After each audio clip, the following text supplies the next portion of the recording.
All sports, all plays. Yeah. All sports, all plays. All sports, all plays. 365, we making up plays. You talking the game, get you through the days. We're high in the court, the dime in the lane. Variety topics, living the same. All presentation, sports information. Hitting the airways, taking the nation. All sport, all plays, like working your faces. Grace at the field, so tie the laces. All sports, all plays.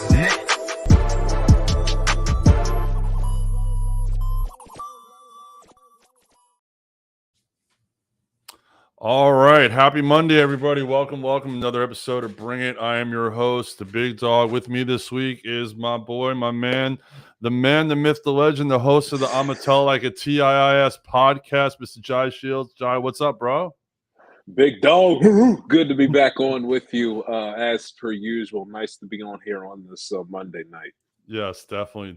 And, of course, you're sporting the orange background, representing Bengal Nation, still in effect, of course. Well, actually, this is like the new temporary logo for my podcast. I could only get the microphone in, but it's like the new title card for my podcast.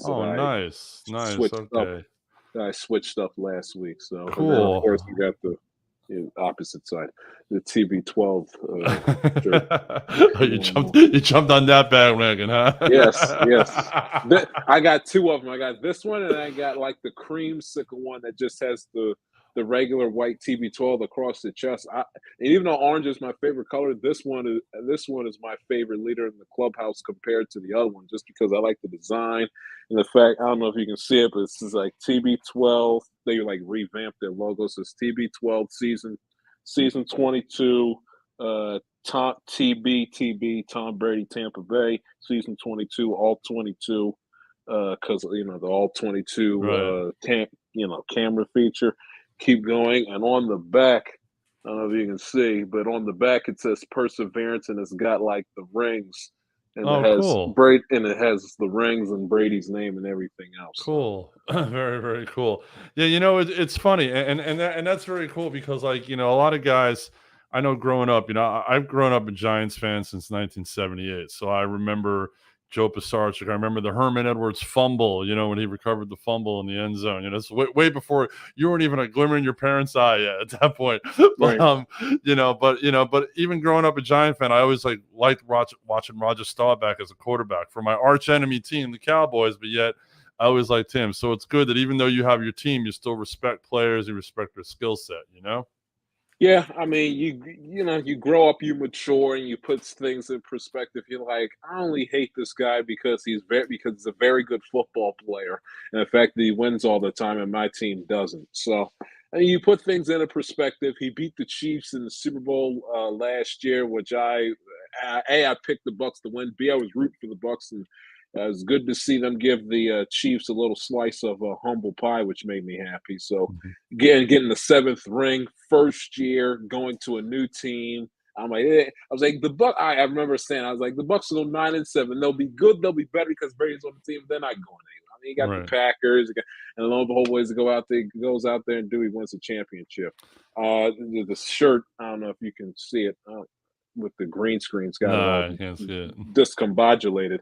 But on the top, it says Tom Brady, Tampa Bay, Perseverance, keep going. And it's got 7 rings in like the form of like the Olympic logo. The 7 rings signifying all 7 of his championships. And at the bottom, it has the TB12 logo 2021 on the back right side. But anyway, that's cool. We got far more important things to discuss than TB12 at the time. Yes, we do. And we were going to open up with talking about Coach K, but a little story broke a couple of hours ago about Calvin Ridley of the Atlanta Falcons was caught betting on football games while as an active, even though he wasn't on the active roster. He had taken some time off for some mental health issues.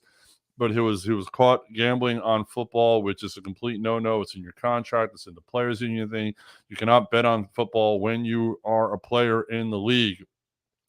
Goodell comes down, suspends him indefinitely, definitely for a year. I have to say, for Goodell to come down this strong on something, I got to respect him for that because Goodell has always been a little wishy-washy about suspensions, but he wasn't messing around. And I think it's twofold. One is setting an example. And 2, NFL's got a lot of contracts with FanDuel and DraftKings, so there's a lot of things going on there. What's your take on this whole thing? Well, you're in the right ballpark. And NFL at the same time, it has to send a message, not just and whether it's using Calvin Ridley as an example or screaming to the heavens to fellow players, whoever within the National Football League, at least from an executive level with the franchise, sending a message that hey, we can't have you betting on these games. We just, win or lose, and not that it matters. Because we bring this up all the time with Pete Rose. He did beat the Falcons to win. It wasn't like he was playing, so even if he betted the Falcons to lose, it would look bad, but he wasn't playing, so it wasn't like he threw the game a la 1919 Black Sox scandal. But anyway, it's not there. Right. Goodell had to send a message that you can't bet on these games. Like you said, it's in the rule book. It's collectively bargained with the players union and the league. You can't bet on these games. Period. Case closed. End of story. But I understand making an example out of them. A year, I get that because if it was baseball and this broke, you'd be banned for life. Right. But I understand where people are coming from when they scream and yell and saying, "Raj, really? An entire season when your league is in bed with FanDuel and DraftKings and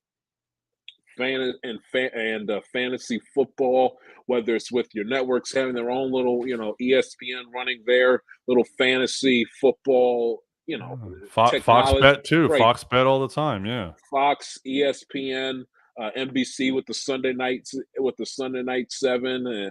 So it's a bad look, and it's a hypocritical look that says, "Hey, don't bet while you're a part of our league," but then because the league is so hell bent on taking money and they chase every buck and they take every nickel off the table, they go out there and have these partnerships with these gambling and fantasy sports, which is a form of gambling, by the way.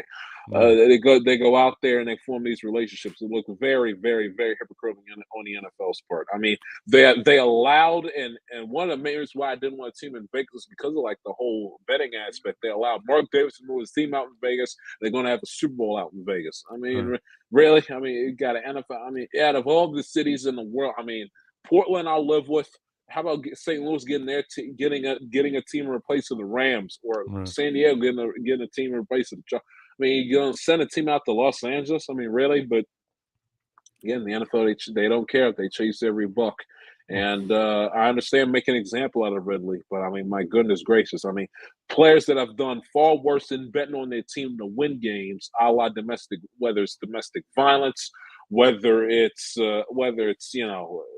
I understand whether it's Belichick with the whole Spygate situation, whether it's you go down the list of players that have either broken the rule as far as committing an NFL crime to a much more of a degree, or committing a crime in the regular real world, where the NFL has kind of who can forget the Ray Rice 1-game suspension ordeal. So I mean, so the NFL also looks bad at that too, because nobody's ever going to forget where Ray Rice sucker punches his wife in an elevator, and before the video came out, Goodell gave him a 1-game suspension. Even without the video, he should have been sitting about half the season at most. So it's a bad look, And if there is one thing that is that I take from this, and that I say to myself all the time, not just with the NFL, but what's going on in life in general, whether it's Putin with the Ukraine stuff. I mean, for the love of money is the root of all kinds of evil. I mean, no wonder, growing up in Sunday school, I learned that greed is one of the 7 deadly sins. Right. You see why? I mean, just based on stuff like this, but no doubt. Calvin really should know better. He should stay off of his Twitter feed. Not giving this hand. He handled it poorly. I mean, he might have been telling on himself, so he should have handled it much better too. And did he honestly anticipate him betting on his own team that nobody wasn't going to find out? I mean, it ain't like it's back in the day where you meet your bookie, behind the back of a McDonald's somewhere, and you hand him a little envelope with money in it. I guarantee you, I don't even know if sports betting like that via the apps is legal in Georgia or not, but I guarantee you, he's plugging in plugging in his bank account information. When he went to go place the bets on the Falcons and Jaguars, and Yeah. somebody said, "Hold on, Calvin Ridley," and they went back to the league office. It's like, Falcons, see if the direct deposit for Calvin Ridley's checks is associated with the same bank account or same bank card as he's doing placing the bets on the FanDuel app. So a complete mess all around. But I totally get and totally understand people screaming and yelling, saying, "Well, Roger, I mean, your league is in bed with these gambling sites, these gambling companies. Are you going to suspend your own player a full season? Really? When you got players in the past who have done far worse significant transgressions, again, whether it's in the frame of the NFL within the sport or legally in the real world." And they, 1 game, 3 games, 6 games suspensions. I mean, it is, and it makes sense. And what you actually said, it's a cesspool of hypocrisy. It is. It definitely is. And what you were talking about, and we want to welcome Tony in, our producer. Hey, Tony, how are you? I'm living a dream, sir. How are you? All right, cool. I want to get your take here in a second. But what you said, and that was true, Ridley actually went on one of the apps, and he was in Florida when it happened. And the betting apps are not legal here in Florida. This was reported. One of the apps apparently was able to break through. It drew a red flag. Red flag called the NFL, compared to what you just said, and boom, and that's how he got caught. I just want to read the statement that Goodell said today, and then I want to get Tony's take. This is actually from Goodell. He wrote, "There is nothing more fundamental to the NFL's success and to the reputation of everyone associated with our league than upholding the integrity of our game. This is the responsibility of every player, coach, owner, game official, and anyone else who is employed in the league. Your actions put the integrity of the game at risk, threaten to damage public confidence in professional football, and potentially undermine the reputations of your fellow players throughout the NFL." Pretty heavy statement, Tony. I mean, it's pretty much, if you're going to do this, you're not going to get away with it. I mean, that's how I read it. What do you think, Tony? Oh no, I mean, I definitely agree because I mean, much like Jai said, you signed a contract in order to do this. This is your employer. Your employer tells you not to do something, and then you blatantly go out and do it anyway.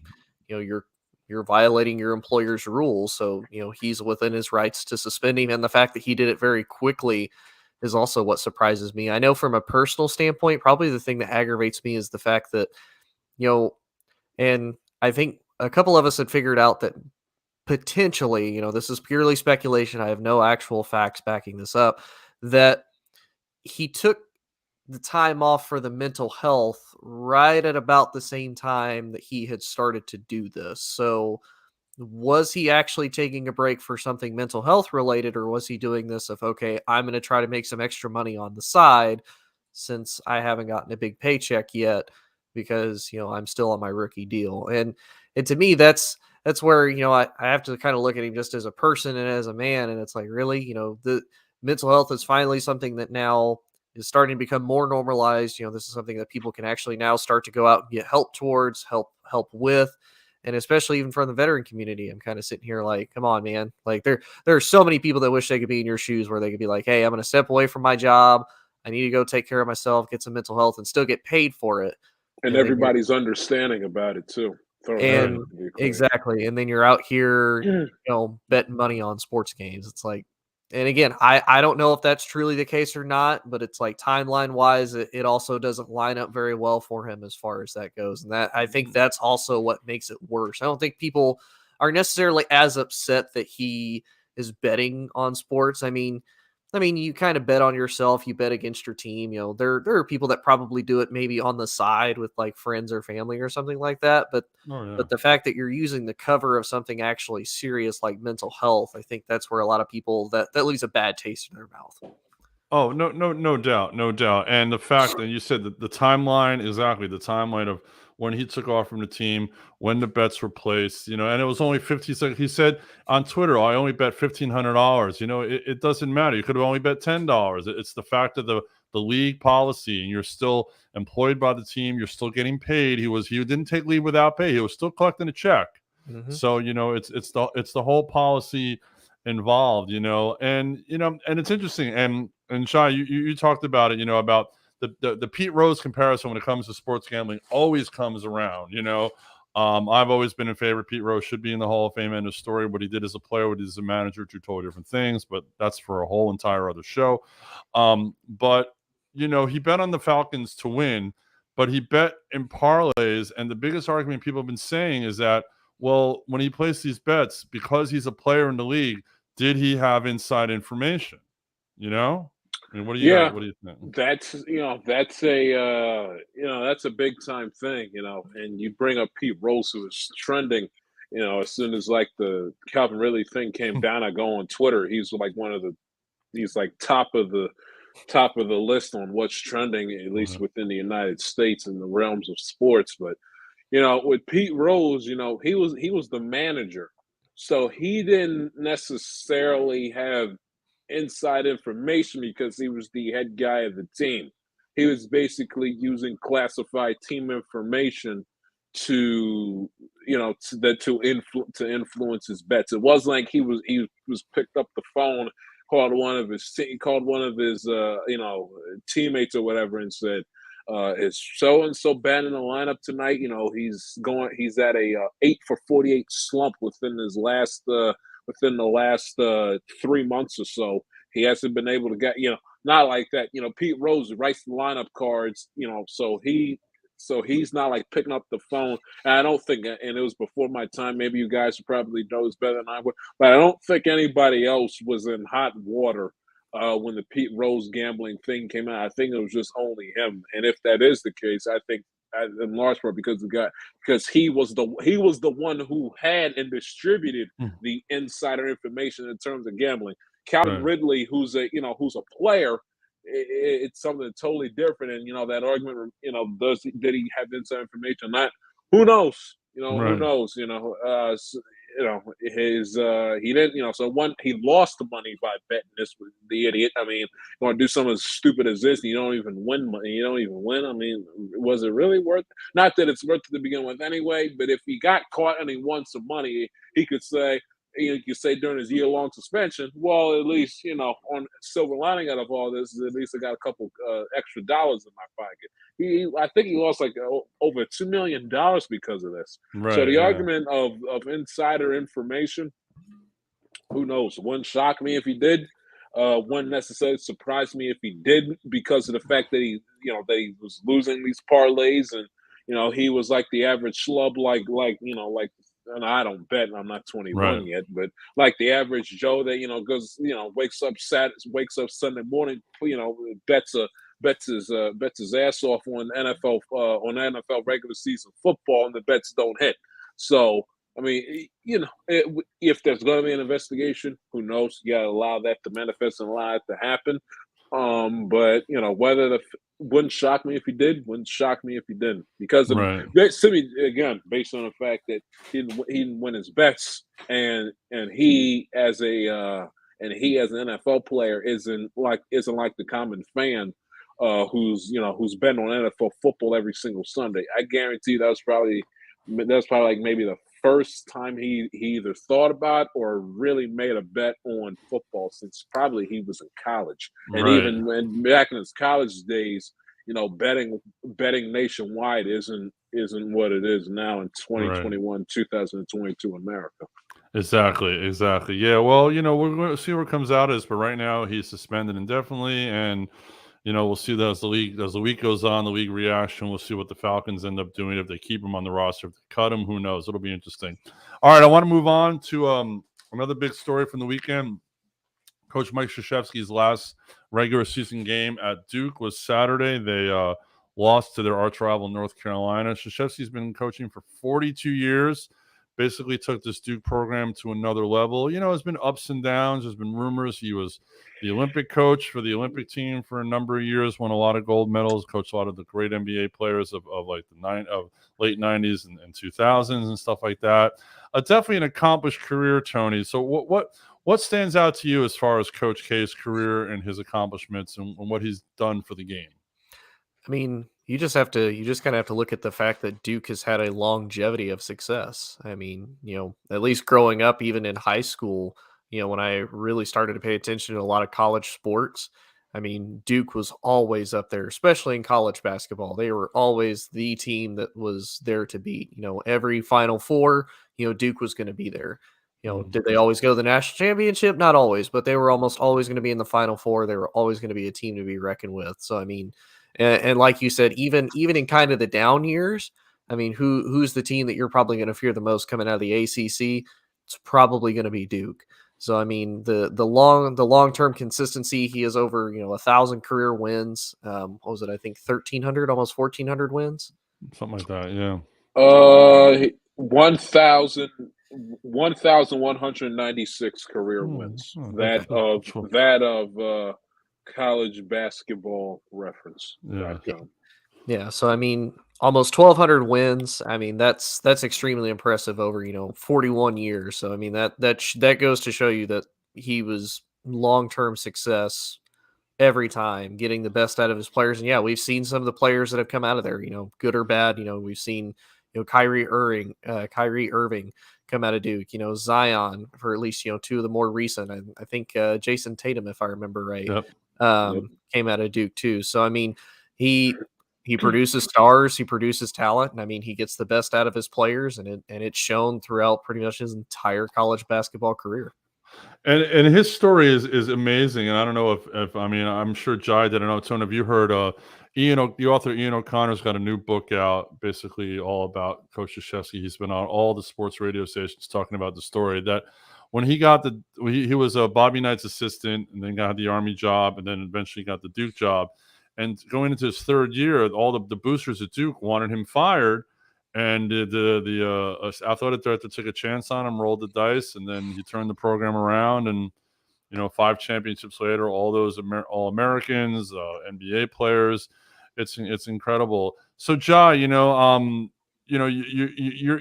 a young person, but a sports historian. Where do you think Coach Krzyzewski, and and that's quoting Chris Russo always says that about you.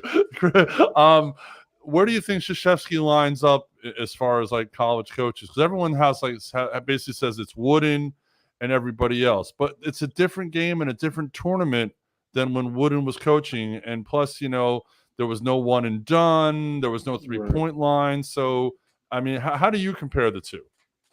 Well, I just look at it, I say, well, Coach Mike Krzyzewski's the GOAT. He's got 5 national championships, 12 Final Four appearances. He's 97-30 in the NCAA tournament. Again, over 1,100 wins, nearly 1,200 wins as a coach. He got a 766 winning percentage. His record at home with Duke at Cameron Indoor is unbelievable. Not to mention the Coach of the Year awards, whole nine. I mean, look, and like you said, game's different now. Now I understand the game has probably changed from 2022 back in like 1985 in the early years of his tenure there. But to be at one place for that long and to have that amount of success it's crazy, and you just go down a list and you think about all the great coaches, at least with the men's sports. You get Joe Torre got with I think he joined the Yankees in either 95 or 96. I think it was 96. Yeah, Mattingly was manager in 95. They made the championship, didn't get to the series. Torre takes over the next year, and boom, there you go. Well, Showalter managed the team, and then right, you're right, Showalter. And then it was Mattingly was on that team, and he retired. You're right. Right. Yeah. Torre was managing the team from 96 to 07. Right. Belichick is going. This will be Belichick's 23rd season coming up. He's been there since 2000. Nick Saban has been in Alabama for how many years? I should know off the top of my head, but he's been great, and he's arguably the greatest college coach of all time. But it ain't like Nick Saban has been, at Alabama for as long as time as Coach K has obviously been at Duke. So you go through all of the big time, quote unquote GOAT, and I'm not, saying Joe Torre is GOAT, using him as an example with the Yankees, because Yankees, Alabama football, Duke basketball, it's all underneath that umbrella of that hated sports team that everybody collaborates around to root against, a la Duke. But I look at his resume, and just using plain old common sense, greatest college basketball coach of all time. Saban has been there since 2007, so not even as long as I thought. So for him to one place, I don't know if you guys, I don't know how old you guys are specifically, but my father was born in 1978. Coach K took over the March of 1980. My father had only been two for about a month, or 2 years of age for about a month. He was 2 when Coach K took the job at Duke. He's 44 years of age now, has me, and I'll be 20 this upcoming May. My brother turns 18 in May as well, and my sister turns 17 years of age this upcoming fall. So saying, and I bring it up, it's like just to put it into perspective, like how long you've been at one place. And I've been at one place, a la Marvin Lewis, where you're there nearly 20 years and you don't win anything. Coach K has got the resume, and for him to do it with numerous amounts of players and be successful in the 80s, 90s, 2000s, 2010s, and now the 2020s when they're going to make the NCAA, and 5 different decades. That's something that you just at one place. One place. His what do they call that in show business? His big break was his only break, because that's the only place outside of him having a cup of coffee, taking over for Bobby Knight at Army. That's the one sole place he's been, and for him to be as successful as he has for that long, it really speaks to just the amount of greatness that he has. I mean, I went through the list on my show over the weekend. Jimmy Carter was president when he took the job at Duke. Ironically enough, Jimmy Carter is the oldest living president here in 2022. Exactly. Yeah, it's impressive. It is. It's quite impressive, and it's funny. I'm 50, so I'm a little older than your dad. So I just felt really old when you gave those numbers. But I have shoes older than you, Jai, but that's okay. But it's all good.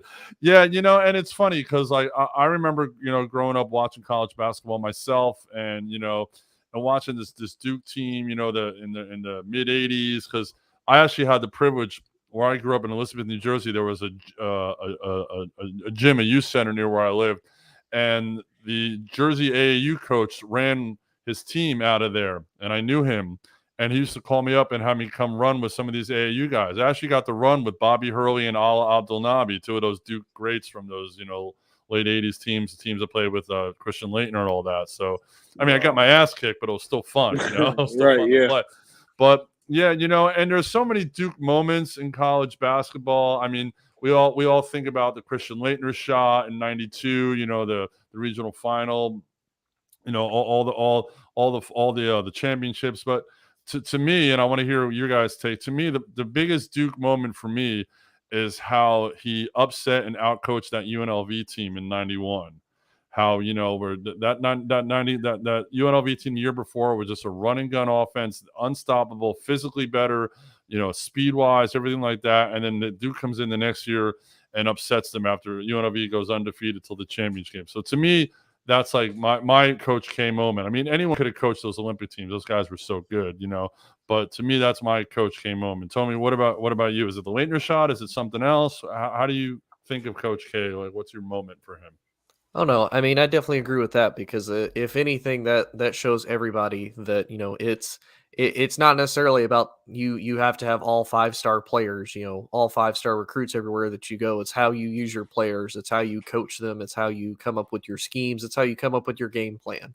So I mean, to me, that is the epitome of him being a fantastic coach. That again, steamrolling offense of UNLV, and he takes his team, manages to beat them, and then goes and wins it all on top of it. So I mean, that to me is a huge moment for him. The fact of, yes, I can prove that I can outcoach you, and it's no problem. Right, exactly, and that's what he did. What about you, Jai? Real quick before the break, what's your Coach K moment? Well, I'm young, and got to be honest. I'm not sitting up. I wasn't spending a lot of my days. Got to be honest. Got to be fair, transparent. Watching Duke basketball, even when Maryland was part of the ACC, but I'm aware of the rivalry. I'm aware of the historical significance of Duke versus the Duke UNLV game in '91, the Leitner shot, of course, which I've seen a million times. But so I can't really give you a moment. I know 2015 beating Wisconsin national championship game that year, and Mhm. and then of course if it was Gordon Hayward's jumper that nearly went in when they Yes, beat that's right. I Butler forgot in about that. 2010. Right, that almost. I remember I was at a place. That place almost exploded. That ball was in the rim. That was crazy.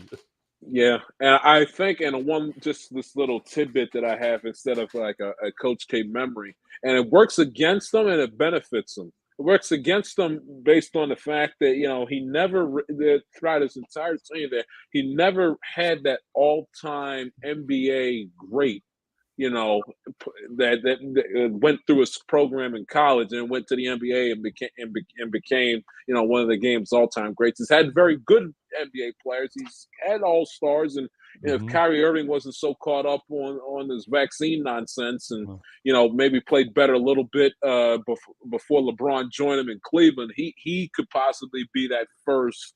He could possibly be that Yeah. first player out of the Coach K camp that goes Yeah. out and becomes an immortal NBA player. If Grant Hill stayed healthy, I think Grant Hill could have been that guy.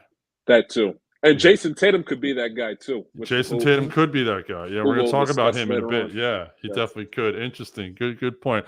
All right, we're gonna take a short break right now. We've got a new ad we're gonna run. We've made an amazing collaboration with the American Arena League that's coming up in 2023. So Tony, let's run that spot, and we'll be right back. Get ready. This summer, the Arena League Sports is on ASAP Network.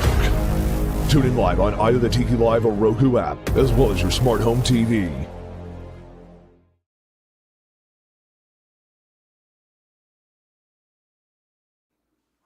Yes, that's right. Summer 2023, we will be the exclusive home of the Arena League. We're so excited for this partnership. We can't wait. We're going to have studio shows. We're going to be doing play-by-play, the whole thing. Who knows? We might even be going to the games. We're trying to work all that stuff out, but big collaboration coming up, so we're real excited. So, John, we might need some football analysis from you, man. You never know. Anything's possible. Stick around. We'll see. Yes, sir. All right, let's you know what? We're gonna save baseball for the last segment. I want to talk a little basketball right now. We talked about Jayson Tatum. Jayson Tatum went off this weekend, 54 points yesterday. It's his fourth 50-point game. He's having a tremendous season, a tremendous career. And then there's my guy, Ja Morant. Ja Morant to me is the most exciting player in the game right now. I love watching this kid play. I could watch him all day. Just the way he's aggressive, the way he goes to the hole, the way he shoots from the outside.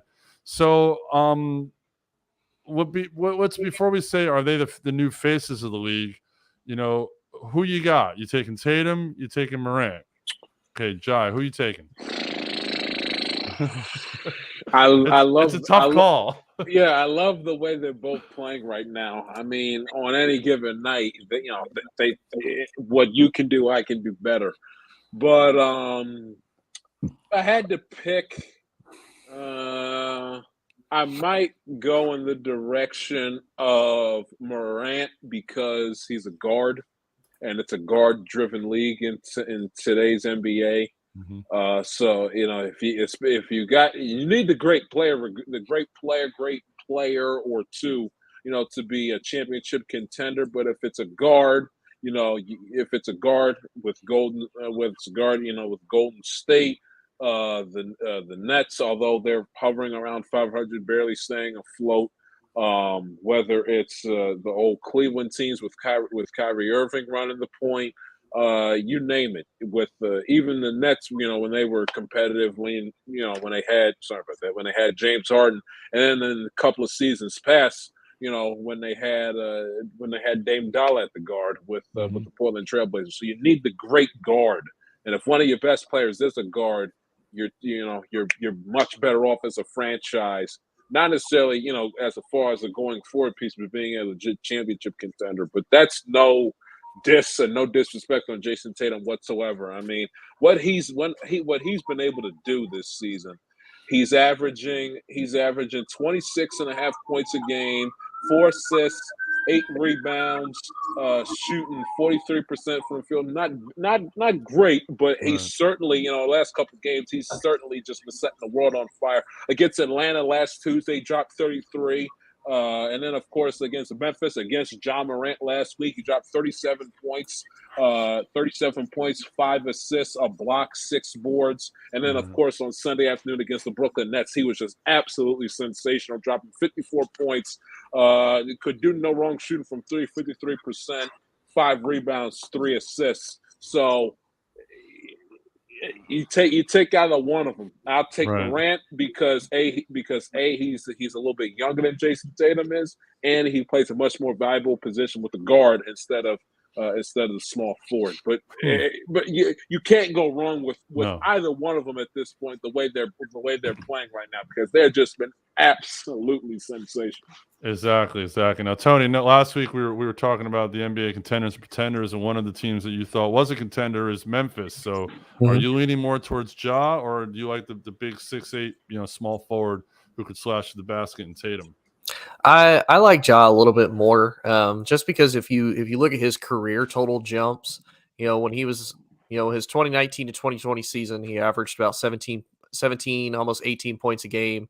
The next year he averaged about 19, and then this year he's averaging 27.5 points a game. So I mean that's a tremendous jump. Whereas if you look at Jayson Tatum, he started about 14, then he went up to 16, then 23, then 26, and now he's up to about 26.5. So I mean both are getting extremely better, but I think Morant has taken that significant bigger step more. And I think to me it's more Morant, because if you look at all the talent that has been around Jayson Tatum, you've had all those different Celtics teams that were supposed to, be, you think about it, the last 3-4 years, who is it supposed to be for, the next, 10 years? It's supposed to be Sixers with, Joel Embiid, Ben Simmons against Jayson Tatum, all the Celtics players. And then that just completely fizzled out. And then they're like, okay, we're going to completely start over. Jayson Tatum's going to be our person.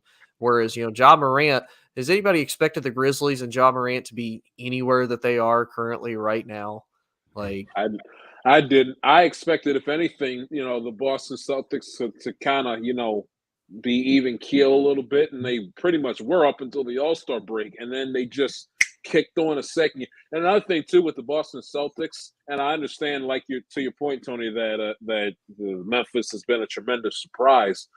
But with the Celtics, I know how you guys feel about them, but it's different energy when I see them play. There's a different vibe when I watch them, especially, and I've seen them a lot within the last week or so. Most recently, yesterday on Sunday. There's a different energy, different vibe about them that I haven't seen from them in years and seasons past with Brad Stevens. It was like a dark. Bud Reese feels like it was a dark cloud of negativity, hovering around the team. Now with this, they're energetic. That it just you get a different feel from an outsider's perspective that who isn't a Celtics fan. Just different feeling, different energy about them. And I think Tatum's tremendous play is testament to it as well. Yeah. That's interesting. That's an interesting point, Tony. Because they get a new coach, Stevens goes upstairs, Danny Ainge steps out, different vibe. Right. What, you agree with that? Oh yeah, I definitely agree. Because I mean, like Jai said, we've seen the immediate switch. Now I will say, it's not really a knock against Tatum. I think that Celtics team, because of that, is a little bit more complete. So if Tatum was to go down or go out, that Celtics team would be able to compensate for that. Whereas I think if the Grizzlies lose Ja Morant for any type of significant amount of time, it kills them. It's game over for the Grizzlies. So I think overall impact wise, Ja Morant, and this is going to be a little bit of a reach, but I promise I'm not trying to make this big of a comparison. Ja Morant's impact on his team is similar to like what LeBron's was for the Cavaliers. Like you think about how the Cavaliers were before LeBron was there, then even after LeBron came back, that's the type of impact that Ja Morant has. Then when Ja Morant's not there, we see completely different teams. Exactly. And considering you were saying how this Grizzlies team, if Morant goes down, they really, I mean, I'm looking at their roster and no one really jumps off the page for me as far as, I mean, they've got, guys like Jaren Jackson and Dylan Brooks and Tyus Jones, but no one's really, there's not that second name. He doesn't have that number 2 like Giannis has in Middleton, or now that Embiid has in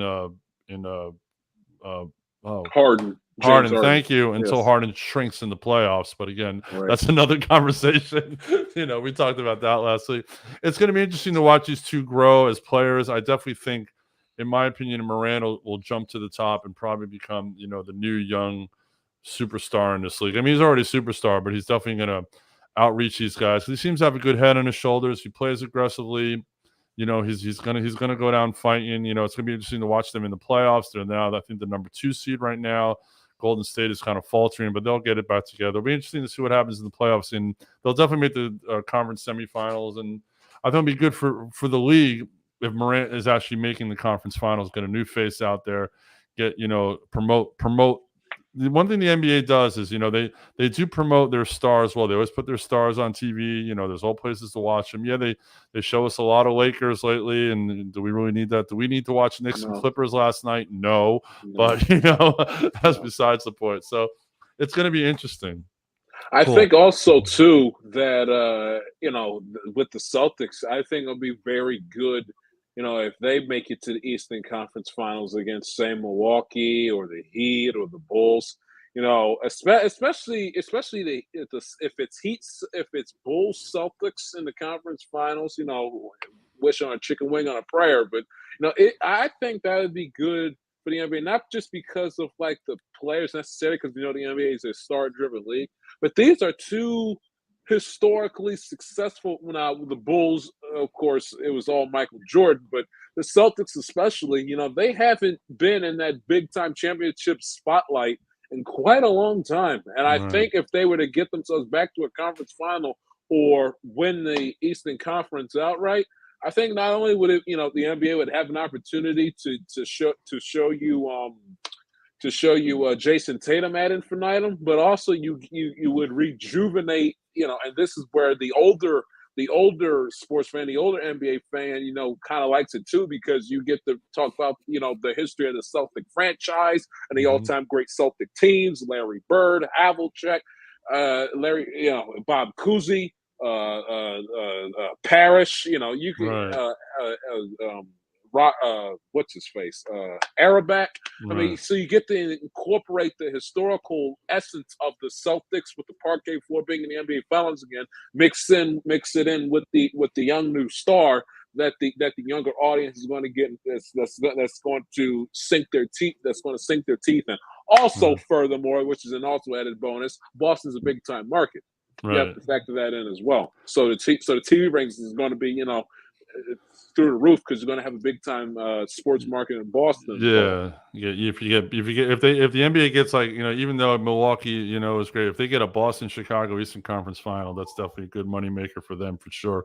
And our boy Mike Hughes of the network would be so happy if the Bulls made the conference finals. So yeah, he would. He would definitely. But all right, we're going to move on to baseball right now. Interesting development, even though they have not solved this lockout issue. But the Major League Baseball and the Major League Baseball Players Association agreed to finally ban the shift. Thank the Lord. They're going to implement a pitch clock and make the bases larger in 2023. Also, the league is the players are launching a $1 million fund for the workers affected by the lockout in games that are being missed. And unfortunately, it looks like we're going to be missing a lot more games. First, I want to talk about the rules stuff. I mean, I've always hated the shift. I'm old school. I grew up, I like the DH. I like having a universal DH. I'm all in favor for that. Pitchers, especially the way pitchers work out today, they shouldn't be running the bases. They shouldn't be hurting their arms that way. Let them hurt it the old-fashioned way, on the mound pitching. Not sliding into second or third base or trying to make an at-bat or get hit by a pitch, But I'm so happy they're banning the shift. It's going to regulate. It's going to just make the game better. They're trying to increase the offense, obviously. I think it'll decrease strikeouts. The pitch clock, obviously, they want to speed up the game. So I understand that. But making the bases larger, I don't understand. I don't know where this. they're going. I don't know what it. I mean, yeah. What do you think this making the base? I mean, give me your takes on all the rules. But let's start with the base. What do you think the bases are all about? I don't get it. I did when that base is larger. I mean, now, what do they got to do making the bases larger for? But now that you set it and allow me to marinate in my head, allow me to think about it for a little bit, maybe it's because of the fact that the players have say, look, when we're sprinting and running full speed, and a lot of these guys, they got size 11, 12, 13 and a half, 12 and a half size feet. Yeah. And when you're running full speed, especially if they're hitting the ball in the gap, they're trying to leg out a single into a double or double into a triple, or they're on base and they need a run in the worst way to either make the game close or tie the game and take the lead. Maybe it's because of the fact that, hey, how about we have the larger bases so it's not so hard to miss when we're sprinting around full speed. And also, it's funny to bring that up. Remember when the Pittsburgh Pirates last season had a home run taken off the board because one of their players forgot to touch first base? Yes, I do. Yeah. Maybe that's the reason. Maybe that's the reason why they added the larger bases. Not necessarily because the players can't see them, but add the larger base because it's more square. It's more square footage for the player to put their foot on when they're sprinting around the bases, in the heat of the game, trying to get some runs on the board and put ducks on the pond, as the old saying goes. Right. That it's when you're running full speed and so focused on watching where the ball is, watching your base coach. I understand it may sound elementary, but when you're running full speed, there's an opportunity where you're trying to touch a base and your foot lands about an inch short of where the base is. And rather than you saying, oh, crap, and then go back and touch the base, you got to go ahead and run backwards. You get yourself caught in a run down. You're wasting out. You raise the base runner. So maybe that's the reason why they wanted the larger bases, because of the fact that you had players every now and again, the Pirates especially, had a home run taken off the board because the guy failed to touch first base. So maybe that. Also, what I see a lot too, especially on second base with the takeout slide, see a lot of players, they slide right over the freaking thing. Right. So maybe they have the larger base. Maybe it'll make it harder for, and of course, going back to the Ruben Tejada Chase Utley rule, where then maybe with the takeout slide that you won't have to see players on a takeout slide. They slide right through the base because of the fact that it's so small. Maybe you larger the base. Maybe it'll stop the player in their tracks when they're running from first to second. I didn't have an issue with the shift. You can't necessarily, by the rules per se, tell a team or tell a defense how to form, with the formations. So, and the element of hitting the ball the other way. I understand it's easier said than done that these guys are professional athletes and they get pitched inside. I understand all that. But some, if not most of these guys that a lot of left-handed hitters that get the shifts put on them. A lot of it is because of the fact that they're too stubborn or they're just too impatient to learn how to hit the ball the other way, and bunting down the third baseline when the entire infield is to the right of the batter, left of the fielder of the second base bag. So. I wouldn't have done it myself, but I can live with banning. Yeah, I can live with banning the shift. I saw somebody on social media a few days ago compare it to how in the NFL, yes, you can't tell the coach, you can't tell Zach Taylor how he should have his offense lined up, but they do have they do have the penalty illegal formations. So kind of put that in perspective with me. And then of course, what was the other rule? The other change that they had. It was ban the shift, enlarge the bases. The pitch clock. Yeah, that one is by far my favorite one. Taking 40 minutes, catch the ball, lick the fingers, swell up the baseball, touching yourself, fixing your cap, and wiping the sweat off your brow, and it's too much, too much. And the hitter and the batting gloves It's just too much. Throw the ball, hit the ball.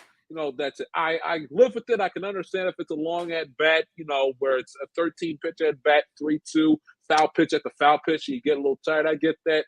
But these 3-4 pitch at bats, taking 20 minutes to complete. I mean, you got to move it along. Basketball they have a shot clock. Football they have a play clock.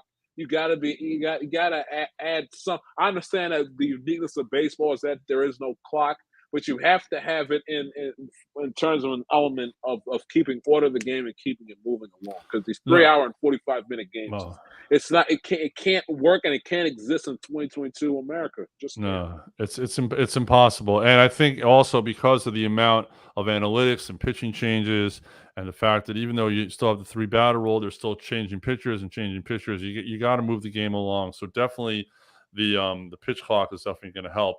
And the shift will be interesting. And I think from what I read, the shift rule is going to be that you cannot have 3 players on one side of the base.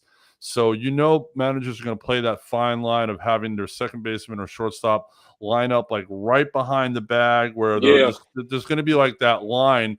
And like like second base is right here, and their shortstop is lined up right there. Exactly. I mean, the ump's going to be out there, so the ump's going to be able to see it, whatever. And I mean, they're going to have to, explain the rules. Okay, can I move when the ball's being pitched, or do I move at the crack of the bat? There's going to be a lot of technicalities that they'll have 2 years to work out, and at the rate things are going right now, we might not see baseball until then. But, right. Hopefully, we will. But we'll talk. And about that in a minute. And I guarantee they'll probably come spring training of 2023. There'll be some infielders drills where it's like where you literally see a bunch of outfield, like running suicides, where as soon as the pitcher either raises his leg or the ball comes out of his hand, you'll see the third baseman and a shortstop, right, sprint to the position and try to like shift at the last possible second without being caught with their hand in the cookie jar of the illegal shift. Exactly. It'll be the same, almost the same way that when you cannot, you have to move on the release on the foul line when you line up for a foul shot, when they're, when they're supposed to call that, even though they technically don't. Yeah, it's going to be very interesting. Right. I just read that it looks like in the minor leagues, they were experimenting with the base size. It was 15 square inches. They were experimenting to 18 square inches, basically wanting to increase stolen bases, obviously decrease missing bags. And they also felt that it decreased injuries on when you're sliding, because if you're sliding to a bigger bag, you're getting there sooner, you're popping up sooner. There was some interesting reading online about that. So that's going to be it's going to be cool to watch, definitely. To see how it increases. But then you go to, well, if it increases steals, once again, do the records that stood with a different game. There's that whole conversation, like the way they talked about the NFL records getting broken with 17 games rather than 16 games and all that. There's going to be a lot of discussion of that too. You will see that come along with offense, True, but the difference is that with you still got the defense, the catcher still has to get them out, right. And because of the fact of how stealing bases is a lost start in modern day today, Major League Baseball, I think if Ricky Henderson's record is broken within the next 10 years or so, like scream and yell, at least I won't scream and yell back, because be like, well, you basically had like a long period of time where stealing bases was taboo, right? Because of the analytical piece of giving the other team outs and everything else. So, yeah, and again, it doesn't matter. It doesn't matter if the bases are 15 inches, 18 inches, the size of you can't see it. The size of my iPad, the size of the size of my computer. It doesn't matter how big or small the base is. The object when you're the team playing defense is for the catcher to catch the ball, quick release down to second base, either the shortstop or the second baseman to get them out. So I really don't think like the enlargement of the bases is going to have as big as an effect on the record books. No doubt. We will see. We will see what happens. All right, we got like 5 minutes left. I want to get your final take of the night, Shai. I have a feeling it's probably going to be about this baseball lockout. I know you and I are both very passionate baseball fans. I come from an old school baseball family. your dad being a little younger than me, but still, I'm sure come from a long line of baseball. Did you play Little League growing up at all as a kid or anything like that? Little hitting the T-ball out in the back with my dad. Little League played basically up until sophomore year of high school. Mm-hmm. Got cut. Did not make my junior team in high school. What position did you play? First base. First, I was a outfielder and a first baseman from Little League up to high school. And when I was in Little League, for whatever the reason, my Little League coach put me at third base a lot. Mm-hmm. Being left-handed, which doesn't Right.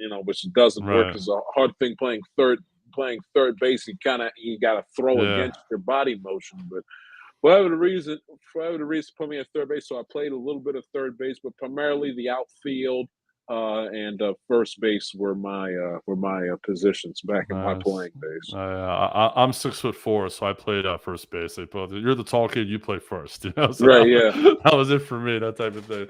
All right, so John, what's your final take of the night? Final take of the night is basically on this baseball. I mean, I'm not taking any sides, and I quite frankly, I don't care whose fault it is. Okay, owners, play association, Manfred, Clark, everybody is at fault. Everybody is to blame. Everybody is to shame for this lockout, and the fact that we do not have opening days is canceled, and most likely the first. Now 3 weeks of the season is going to be out the window. It's a complete disgrace. I mean, bickering and griping and going back and forth over CBTs and universal DH and pitch. Like really with NBA, baseball. You're not in the mood to miss any time. You're not in the mood to have a work stoppage. Your game is fizzling out in popularity. With the current generation, it being hip and popular on social media, you're basically gasping for air. You're almost that close to death. We're going to have a lockout. I mean, seriously, and the players, it's like, listen, both sides greedy, short-sighted, selfish, and are tone deaf. They didn't learn when they basically had the preamble to this war back during 2020, going on 2 years ago, when they moaned and groaned and screamed back and forth while the world was falling apart because of social unrest and people dying left and right because of COVID and millions of people out of work, losing their jobs, going bankrupt. And they didn't care, and they didn't learn from that. So what we're going to do? We're going to do the same thing 2 years later. People still, not to the extent of 2020, of course, but still dealing with the living their lives and dealing with the aftermath of the meat and potatoes of the pandemic. And then also what's going on with Ukraine and Russia. I mean, people in Ukraine having to put their lives on pause, on hold. Professional athletes too, but boxers, everybody putting their lives on pause, on hold. They go fight for their country and to take up arms and stick up for the fellow man. Meanwhile, back here in the Western United States, we got millionaires and billionaires, and if not the millionaires, then the people that are making six figures bickering and moaning over stuff that in the grand scheme of things really doesn't matter. It's sports at the end of the day. Sports. I understand. We got to worry about the person that's making $165,000 a year, but they're not on food stamps. Okay, yeah. and with the owners being frugal, paying their players. I mean, if Freddie Freeman wants a big fat check, you give him a blank check. Say, Freddie, whatever you want. You want it to World Series, you're a franchise. Whatever you want, we'll give it to you.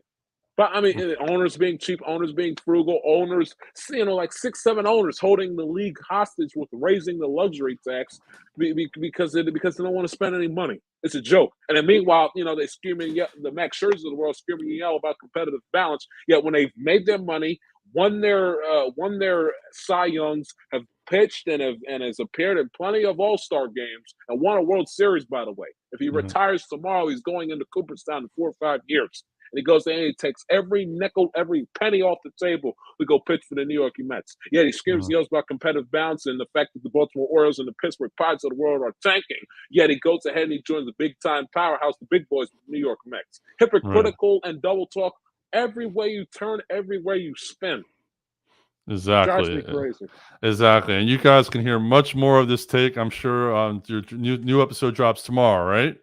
On Wednesday. Wednesday, new On Wednesday. episode of I'm gonna tell like a TIS podcast hosted near- by the I great Jai nearly, Shields on yeah, Wednesday. I nearly lost my voice screaming and yelling about this lockout forces for like 45 minutes last week. I came back after the break. I was like, hold on. Not Rob Manfred causing me to lose my voice. I mean, Yes. No, it's a joke. we'll have none of that. We'll have none of that. My final take is on the pretty boy of the NFL, Aaron Rodgers. I am so tired. I am so tired of him. The prima donna that he has become is insane. For a man who's only won one Super Bowl to act the way he is. I had sent you a picture this week. Charles Barkley came out with a quote about Aaron Rodgers, says, I think he's the prettiest girl that you got to tell her she's pretty every day. And this is true. I went to school with those girls. Those girls are not fun to deal with on a day-in, day-out basis. Trust me. No, they are not. They are not. And, and the fact that the amount of press coverage that ESPN, Fox, everybody gives him is insane. So every time I hear them talking about Aaron Rodgers, I change the station. So you don't lose a listener in a station, but you lose a listener for me for that segment. So to me, I just say, look, Aaron Rodgers, make your damn decision and go away until training camp in July. Please, enough. Tell us what you're going to do. Go away. We'll see you in July in training camp in Wisconsin. I mean, he's a narcissist. He's selfish, self-centered. And he excuse my French, if you look it up in a dictionary, the word douchebag, a picture of Aaron Rodgers shows up. Because it's like, and it's to the point, and I was discussing this with a couple of group chats I'm involved with on, on social, everything else. It's not even about, throw the whole thing back in November with COVID out of it. The fact that whether he told Adam Schefter or his agent or somebody, the fact that it got out draft night that there was friction between him and the Packers on draft night, right? That he wanted out, taking the spotlight, taking all the sunshine away from all of these young college kids that worked and dedicated their whole lives. God knows how many financial sacrifices their parents and loved ones had made for them to be at the NFL draft. And all of a sudden, Aaron Rodgers is unhappy with the Green Bay Packers and wants out. I don't care about Aaron Rodgers, okay? I want to know whether or not on my I said it again, I look like a complete idiot at the time for saying this, but I want to know whether or not my Cincinnati Bengals were going to be dumb enough to draft Jamar Chase with the 5th pick instead of building up the offensive line. I'm more interested in finding out, is Mac Jones going to go to the 49ers or where's he going to go? Trey Lance, where is he going to go? I was more caught up in that than Aaron Rodgers. Exactly. And again, with the it's never his fault. It's deflect. Yeah. And he screams and yells about, well, I don't have any help and all that, which is a half truth, by the way. Screams about, once screaming and yelled, wanted Randall Cobb on the team. In the game against San Francisco, never threw him the ball. Right. And all the voice is just a hubbub. He to be fair, I understand he's talented. And there are times I sit back and watch the play. I was like, man, this guy is just electric throwing the foot. Watch him throw a football is a thing of beauty. But he's won one championship. Right. Won one championship. And if you go, and we're out of time, so I'm not going to go through it, but just go down the list for those of you watching at home. Go down a list of all of the NFC quarterbacks that have appeared in the Super Bowl and/or won it since Aaron Rodgers' 2010 championship. Start from 2011 to Eli Manning and end your list with this past year with Matthew Stafford. Right, exactly. I mean, there are a lot of guys who have won. I mean, hell, Brad Johnson won a championship. Trent Dilfer's got a championship. So there you go. There you go. All of his talent, he's not an immortal. Exactly. All right. Well, we are out of time, Jai. Always great to have you on the show. I always look forward to when you come on and your takes and everything like that. Always a lot of fun. Next week is the Monday after Selection Sunday. We will be talking March Madness next week. We're going to analyze the brackets. Pick our Final Fours, maybe even pick our winner. Trying to get a couple of our college basketball guys to come on next Monday to talk about that. And we will see what the week brings. You never know. So on behalf of Jai, myself, the Big Dog, and Tony, our great producer, we will see everybody next week. See you. All sports, all plays. Yeah. All sports, all plays. All sports, all plays. 365, we making up plays. We talking the game, get you through the days. We're high in the court, the dime in the lane. Variety topics, living the same. All presentation, sports information. Hitting the airways, taking the nation. All sport, all plays, like working your faces. Grace at the field, so tie the laces. All sports, all plays.